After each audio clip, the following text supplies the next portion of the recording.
हुए जो हमारे महारथी लोग जो आज भी एकदम मुस्तैदी से ऐसे तैनात हैं कि इस गांव में कोई भी बहरूपिया या कोई भी विदेशी या कोई भी दूसरी पार्टी का अगर घुसने की कोशिश करेगा तो उसको ये लाठी आज भी इतना दम रखती है कि उसको बाहर ही रोक सकती है। तो ये उसका प्रतीक है।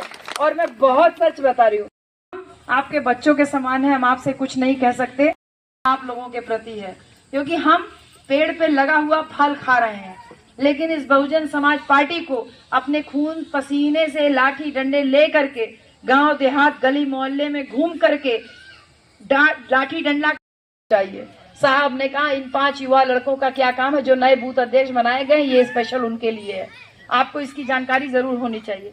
साहब ने कहा 1 बूथ 5 यूथ, 5 युवा बच्चों का क्या काम होगा बूथ पे। जैसे हमारे दादा लोग लाठी लेके आज खड़े, हमको अंदाजा हो गया कि आप लोग अपने जमाने में बूथ पे कैसे लड़ाई किए रहे होंगे।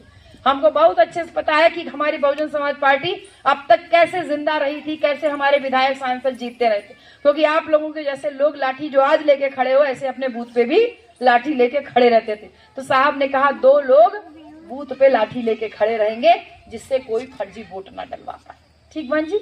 उसके बाद साहब कांसीराम ने कहा 2 लोग बाहर पर्ची लेके बैठे रहेंगे, बहुजन समाज पार्टी का झंडा लेके, ऐसे एक खाने का चाय टेंट लग जाएगा धूप से बचाने के लिए, ठीक, नहीं तो कुर्सी मेज लेके पर्ची वर्ची बांटने का, वोटर लिस्ट सही करने का काम करेंगे।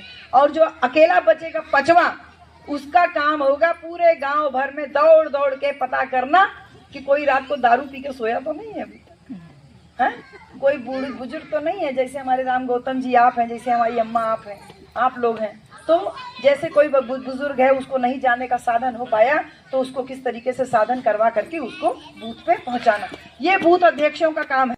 बाबू को बना दिया जिला अध्यक्ष, लेकिन शैलेंद्र बाबू बोलने लगे कि साहब मैं अकेले काम नहीं कर पाऊंगा, तो बोले 4 विधानसभा बना लो। तो शैलेंद्र बाबू ने 4 विधानसभा बना ली, उसमें 1 विधानसभा हमारे मदन बाबू संभाल रहे हैं, विधानसभा अध्यक्ष जो हमारे इस सदर विधानसभा के। लेकिन मदन जी ने भी कहा कि मैं ये काम अकेले नहीं कर पाऊंगा। भाई घर में केवल माता पिता ही थोड़ी शादी की तैयारी करते हैं, घर के जो लड़का बच्चा है, चाचा चाची है, नात बात रिश्तेदार, सभी लोग ना थोड़ा थोड़ा सहयोग करते हैं। तो वैसे ही थोड़ा थोड़ा सहयोग करने के लिए मदन जी ने कहा बड़ी विधानसभा है, मैं अकेले नहीं संभाल पाऊंगा। तो कितना बूथ बनाया आपने, कितना सेक्टर बनाया अपनी विधानसभा में? 48। इन्होंने कहा 48 सेक्टर में बांट दीजिए पूरी विधानसभा को।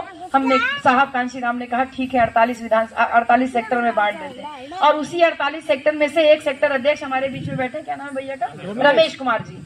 रमेश कुमार जी को एक सेक्टर की जिम्मेदारी दे दी गई, लेकिन रमेश भैया भी कहे कि मैं नहीं संभाल पाऊंगा, मेरा